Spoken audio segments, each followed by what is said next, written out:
प्यारे बच्चों, LGR study में आप सभी का स्वागत है। जैसा कि आप सभी जान रहे हैं कि विज्ञान में जो है हम लोग नियंत्रण एवं समन्वय जो आपका चैप्टर है, इस चैप्टर का 100% जो हम लोगों ने कंसेप्ट वाला पार्ट है वो कंप्लीट कर लिया है। और आज जो है इस चैप्टर से रिलेटेड काफ़ी ज़्यादा महत्वपूर्ण जो क्वेश्चन है, और मुख्य रूप से ये जो क्वेश्चन होने वाला है वो आपके एनसीईआरटी से रिलेटेड क्वेश्चन है, तो काफ़ी महत्वपूर्ण होगा। आज हम इसका सब्जेक्टिव क्वेश्चन करने वाले हैं और फिर अगले क्लास में इसके ऑब्जेक्टिव क्वेश्चन को हम लोग सीखेंगे। ठीक है, तो चलिए शुरू करते हैं। एक एक चीज़ ध्यान से समझने की कोशिश कीजिएगा।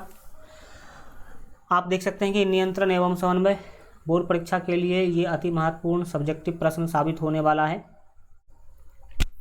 फर्स्ट क्वेश्चन आपके सामने आ चुका है। क्वेश्चन के द्वारा पूछा है कि जंतुओं में रासायनिक समन्वय कैसे होता है। जंतु के अंदर जो है रासायनिक समन्वय कैसे होता है, ये आपसे यहाँ पर जो है पूछा जा रहा है। तो उत्तर में लिखिएगा कि जंतुओं में रासायनिक समन्वय अंतःस्रावी ग्रंथियों द्वारा स्रावित हार्मोन के द्वारा होता है। जंतु में जो है अंतःस्रावी ग्रंथियाँ पाई जाती हैं। ठीक है, और ग्रंथि मतलब सीधा समझ लीजिए पार्ट्स ऑफ बॉडी, बॉडी का एक वो भी पार्ट ही है जिसका नाम है अंतःस्रावी ग्रंथियाँ। ये अंतःस्रावी ग्रंथियाँ इसीलिए कहते हैं, स्राव का मतलब होता है कि मतलब रिलीज करना या फिर उसमें से निकलना। ठीक है, अंतःस्रावी ग्रंथियों द्वारा जो है स्रावित, स्रावित माने कि निकला हुआ हार्मोन। हार्मोन कहाँ से निकलती है, तो अंतःस्रावी ग्रंथियों से जो हार्मोन स्रावित होती है यानी कि निकलती है, उसी हार्मोन के द्वारा जो है आपको पता होना चाहिए कि जंतुओं में रासायनिक समन्वय होता है। ठीक है, जैसे कि पिछले कंसेप्ट वाले क्लासों में हम लोगों ने पूरा इसका डिटेल में अध्ययन भी किया है। आगे बढ़ेंगे। आपके 2 नंबर महत्वपूर्ण क्वेश्चन यहाँ पर आ चुका है। पूछा जा रहा है कि आयोडीन युक्त नमक के उपयोग की सलाह क्यों दी जाती है। अगर आप लोगों ने नमक के पैकेट को देखा होगा, जो अच्छा नमक है, अगर अच्छा कंपनी का अगर नमक आपने लिया होगा तो उस पर, उसके पैकेट पर लिखा होता है आयोडीन युक्त नमक। इसका क्या मतलब है, देखिए।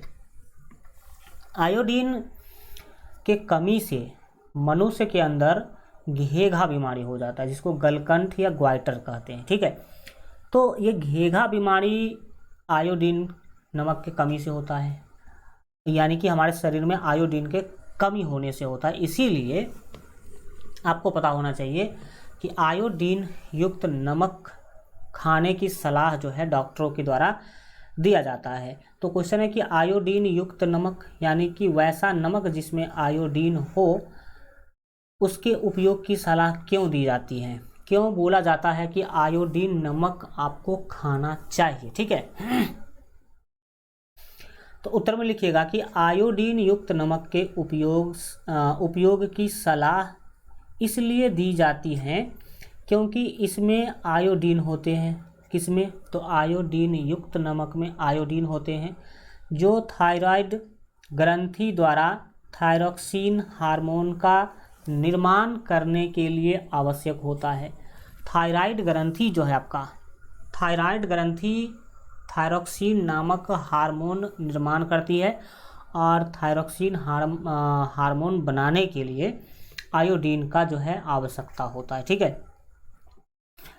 थायरॉक्सिन हार्मोन जो है आपको पता होना चाहिए कि कार्बोहाइड्रेट, प्रोटीन तथा वसा का उपापचयन करता है, यानी कि उसको पचाने का काम करता है।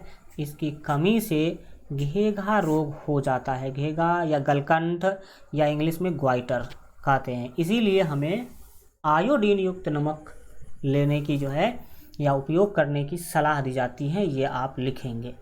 अगला महत्वपूर्ण क्वेश्चन है 3 नंबर। पूछा जा रहा है कि जब एड्रेनलिन रुधिर में स्रावित होता है तो हमारे शरीर में क्या अनुक्रिया होती है। एड्रेनलिन एक हार्मोन है, ये ऑलरेडी आप लोग पढ़ाई कर चुके हैं। अब जब ये हार्मोन हमारे रुधिर यानी कि ब्लड में स्रावित होता है, यानी कि ब्लड में मिलता है,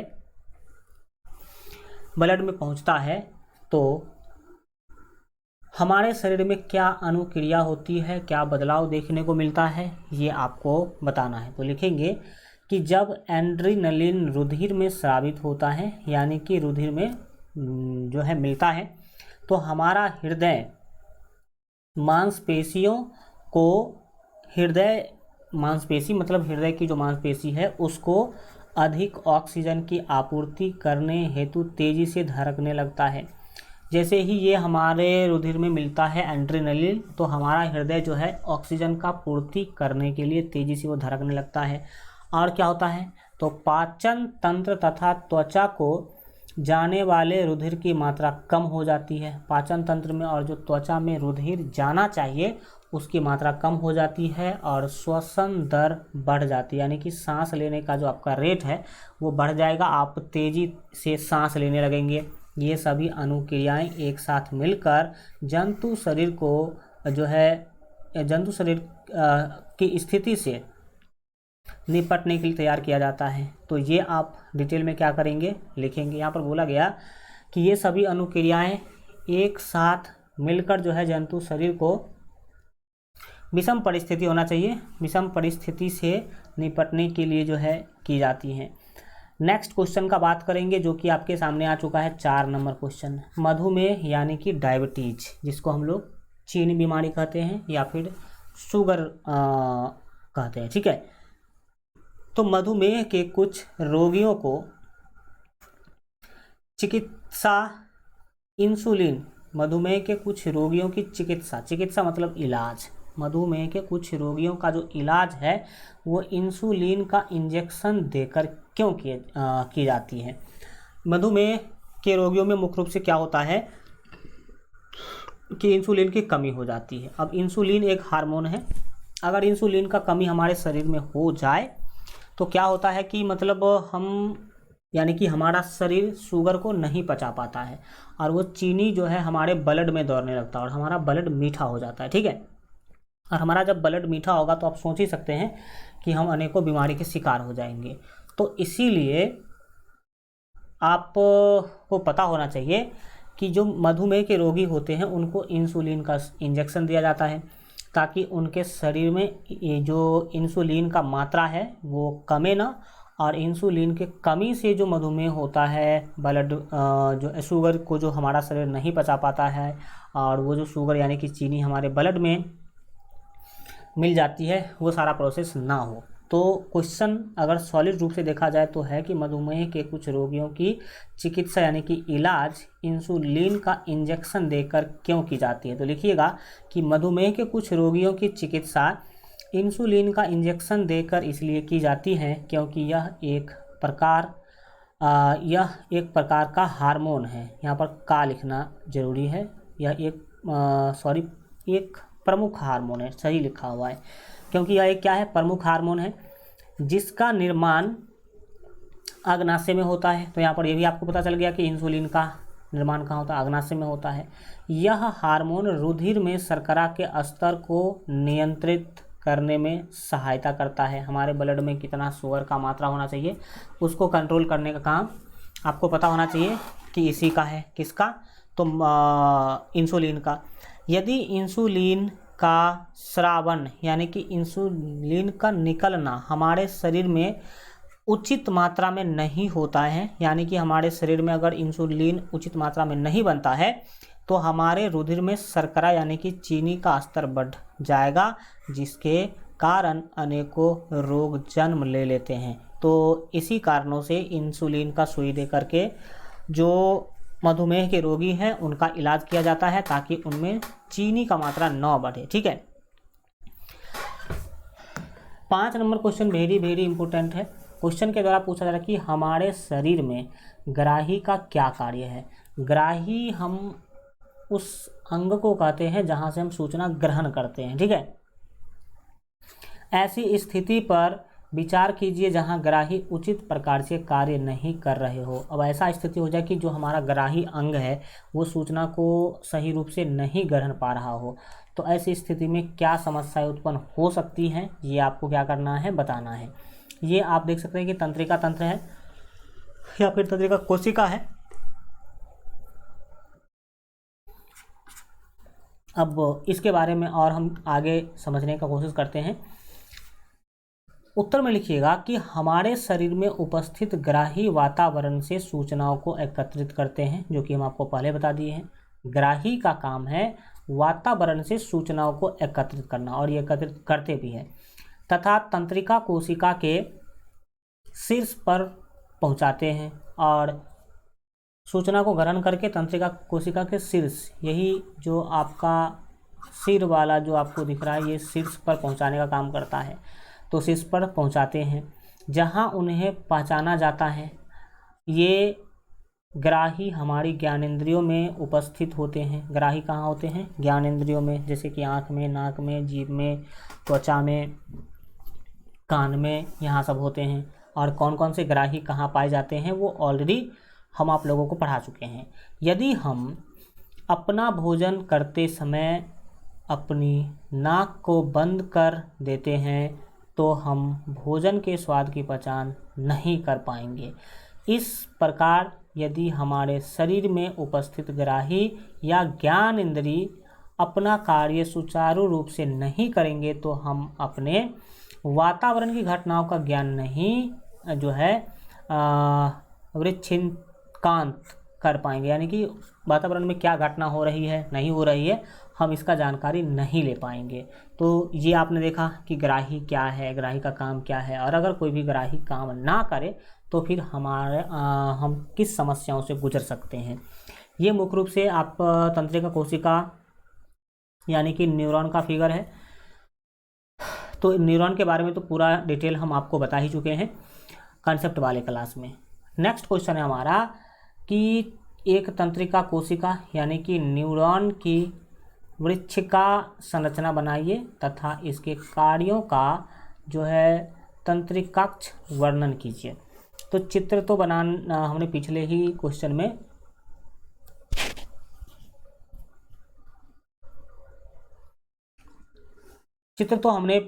में क्या कर दिया है, बना दिया है। ये यहाँ नहीं बनना चाहिए था, ये जो चित्र है वो इस पेज पर बनना चाहिए था। तो आप लोग हल्का मैनेज कर लीजिएगा। आपको चित्र बनाना है और उसके कार्य का वर्णन करना है। तो पूरा कार्य का वर्णन तो हम लोग वहाँ कंसेप्ट वाले क्लास में किए ही थे, यहाँ भी कर देते हैं। लिखिएगा कि कार्य कोई भी सूचना तंत्रिका कोशिकाओं के माइलिन आच्छद द्रुमाकृतिक सिरे द्वारा जो है उपार्जित की जाती हैं। जो द्रुमिकाएँ होती है वहीं से आपको पता होना चाहिए कि मतलब सूचनाओं को ग्रहण करने का काम होता है, और एक रासायनिक क्रिया द्वारा यह विद्युत आवेग पैदा करती हैं। यह आवेग द्रुमिका से कोशिकाकाई तक जाता है और तब तंत्रिकाक्ष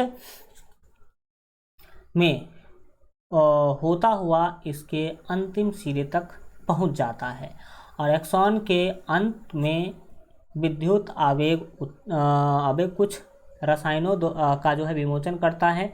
ये रसायन रिक्त स्थान या सिनेप्स को पार करते हैं तथा अगली तंत्रिका कोशिका की द्रुमिका में इसी तरह का विद्युत आवेग जो है प्रारंभ करते हैं। यही हमारे शरीर में तंत्रिका आवेग या युग्मानुबंध की मात्रा की जो है सामान्य योजना है, जो तंत्रिका कोशिका का जो है वृच्छिकांत मुख्य कार्य है। अगर फिगर में हम आपको यह डिटेल समझाने का कोशिश करें तो हम बता सकते हैं कि देखिए, सबसे पहले सूचना यहाँ ग्रहण की जाती है। सूचना यहाँ से होती हुई इस वाले पार्ट में आती है, फिर इससे होते हुए इधर से होते हुए ये यहाँ तक आती है, और फिर सीरम चली जाती है, और फिर अगला जो दूसरा आपका तंत्रिका कोशिका है, और ये है आपका पहला तंत्रिका कोशिका, और यहाँ से आपका दूसरा तंत्रिका कोशिका है। इसके बीच में कुछ गैप होता है, उस गैप को पार करते हुए सूचना अगली तंत्रिका कोशिका में जाती है, और फिर इस तरह का प्रोसेस होता है। फिर उससे अगले और करते करते हमारे जो है मतलब सेंटर तक पहुँच जाता है, मस्तिष्क या फिर मेरुरज्जु के पास। ठीक है, अब बढ़ेंगे आगे। हम देखेंगे अगला क्वेश्चन 7 नंबर, और 6 नंबर क्वेश्चन तो हम लोगों ने डिस्कशन कर ही लिया है, जो कि तंत्रिका कोशिका से संबंधित है। पादप में प्रकाशानुवर्तन किस प्रकार होता है? एकदम पूरा डिटेल हम आपको पढ़ा के आए हैं कि प्रकाशानुवर्तन क्या है, प्रकाशानुवर्तन कैसे होता है। तो प्रकाश की ओर पौधों के भागों का जो गति होता है, पौधा के अंगों का जो गति होता है, उसे प्रकाशानुवर्तन कहते हैं। डिटेल में लिखिएगा कि प्रकाशानुवर्तन पादपों द्वारा प्रकाश के प्रति की जाने वाली अनुक्रिया है। प्रकाश की ओर जो पौधे अनुक्रिया करते हैं यानी कि गति करते हैं, वही प्रकाशानुवर्तन है। यदि किसी विशेष दिशा से आता हुआ प्रकाश किसी पादप पर पड़ता है तो पादप का प्ररोह यानी कि गति प्रकाश स्रोत की ओर तथा जड़ें प्रकाश स्रोत की विपरीत दिशा में मुड़ जाता है। जो प्ररोह है यानी कि पत्ता या तना जो है वो प्रकाश की ओर गति करता है, जबकि जड़ प्रकाश के जस्ट विपरीत दिशा में गति करता है। जिधर से आ रही है उधर न जा करके जिधर को प्रकाश जाती है उस डायरेक्शन में जो है वो गति करती है, मुड़ जाती है। इसलिए प्ररोह को हम धनात्मक प्रकाशानुवर्तन तथा जड़ को ऋणात्मक प्रकाशानुवर्तन कहते हैं, क्योंकि प्ररोह जो है पत्ते और जो तने हैं वो प्रकाश की ओर गति करती है, और जो आपका जड़ है वो उसके जस्ट विपरीत गति करती है। 8 नंबर क्वेश्चन हमारा है कि मेरुरज्जु आघात में किन संकेतों के आने में व्यवधान होता है? आप सभी को हम बताए हुए हैं कि हमारा जो रीढ़ का हड्डी है वो है मेरुदंड, और मेरुदंड में भरा हुआ है मेरुरज्जु, जो एक द्रव के रूप में है। किसके रूप में है? द्रव के रूप में है। और अगर मान लीजिए कि किसी का खुदा न खास रीढ़ का हड्डी टूट गया यहाँ से, तो मेरुरज्जु जो है इसमें से पूरा बाहर निकल जाती है, क्योंकि ये पानी के जैसा है, द्रव के जैसा चिपचिपा पदार्थ है, तो ये बाहर आ जाता है। और जैसे ही ये बाहर आता है तो हमारा जो माइंड है उसको किसी भी प्रकार का सूचना, बाहरी सूचना नहीं मिल पाता है। अब जब बाहरी सूचना नहीं मिलेगा तो वो कोई रिएक्ट नहीं करेगा, हमारा माइंड काम करना बंद कर देता है, और 15 से 20 दिन के अंदर मरीज का मौत भी हो जाता है। तो मेरुरज्जु आघात में यानी कि अगर मेरुरज्जु पर चोट लग जाए यानी कि मेरुरज्जु टूट जाए, इसमें किन संकेतों के आने में व्यवधान होता है, कौन सा संकेत नहीं आ पाता है, ये आपको बताना है। तो लिखिएगा कि मेरुरज्जु आघात में प्रतिवर्ती क्रिया अथवा मस्तिष्क तक आने वाली सूचनाओं का जो है आवागमन बाधित हो जाता है। मस्तिष्क तक जिस सूचना को आना चाहिए, आप सभी को हम बताए हैं कि मेरुरज्जु होते हुए ही, गर्दन होते हुए माइंड तक पहुंचती है। अब मेरुरज्जु ही टूट गया तो भाई कैसे पहुंचेगा, ये आप लिख सकते हैं। पादप में रासायनिक समन्वय किस प्रकार होता है? मनुष्य में या फिर जीव जंतु में रासायनिक समन्वय कैसे होता है? तो हार्मोन की वजह से होता है, हार्मोन के द्वारा होता है। अगर पूछा जाए कि पादप में रासायनिक समन्वय कैसे होता है या किस प्रकार होता है, तो लिखिएगा कि पादप में जंतुओं के समान तंत्रिका नहीं होता है, तथापि वे बाहरी उद्दीपनों के प्रति अनुक्रिया तथा वृद्धि, जैसे कि मुड़ना, घूमना, चक्राकार होना आदि दर्शाते हैं। उनकी वृद्धि तथा विकास बाह्य कारकों एवं उनके द्वारा निर्मित कुछ विशेष रसायनों, जिन्हें पादप हार्मोन कहते हैं, उनका जो मुख्य रूप से कंट्रोलिंग है या फिर विकास का काम है वो इस बाहरी चीज़ों से होती है, और इसके द्वारा जो है नियंत्रित होती है, और इसी के द्वारा नियंत्रण भी होता है रसायन के या फिर पादप हार्मोन के द्वारा ही इनके सारे कार्य नियंत्रित भी होती हैं। ये ही पादप हार्मोन पादपों की कोशिकाओं एवं उत्तकों में जो है समन्वय स्थापित करते हैं। उत्तक और कोशिका में समन्वय स्थापित करने का काम यही करते हैं। नेक्स्ट हम क्वेश्चन बात करेंगे 10 नंबर, काफ़ी महत्वपूर्ण क्वेश्चन है कि एक जीव में नियंत्रण एवं समन्वय के तंत्र की क्या आवश्यकता है, क्यों हमें नियंत्रण और समन्वय की जरूरत है। तो लिखिएगा कि एक जीव में नियंत्रण एवं समन्वय के तंत्र की आवश्यकता निम्नलिखित कारणों से है। पहला, बाहरी उद्दीपनों के प्रति अनुक्रिया हेतु। अगर बाहर से कोई आपको फोर्स कर रहा है या फिर आप बाहरी किसी भी काम में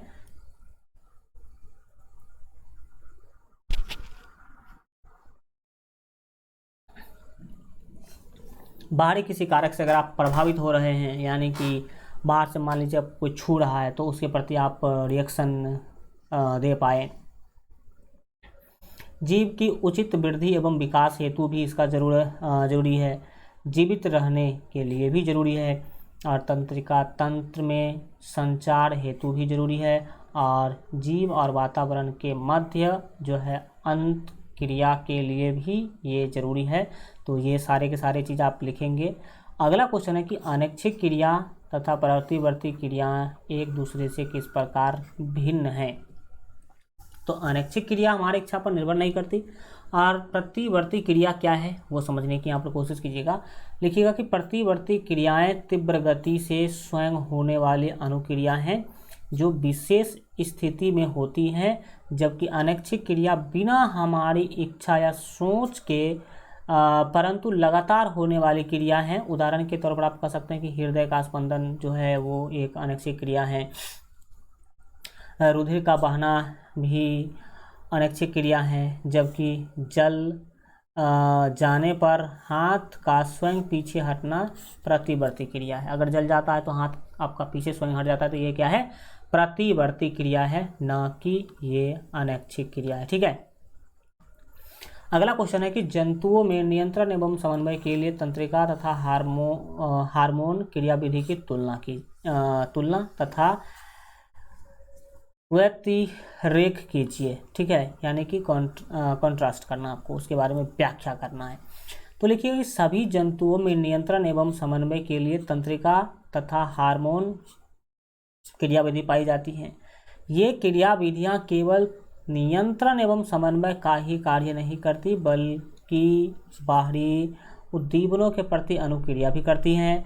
तंत्रिका तंत्र द्वारा जो है कार्य बड़ी तीव्रता के साथ किया जाता है, परंतु हार्मोन जो है हार्मोनल क्रियाविधि में आपको पता होना चाहिए कि कार्य धीमी गति से होता है। उपयुक्त दोनों विधियों के बारे में आपको पता होना चाहिए कि जो कार्य है वो निम्नलिखित है। कार्यों में निम्नलिखित जो है समानताएं हैं। अब क्या क्या समानता हैं,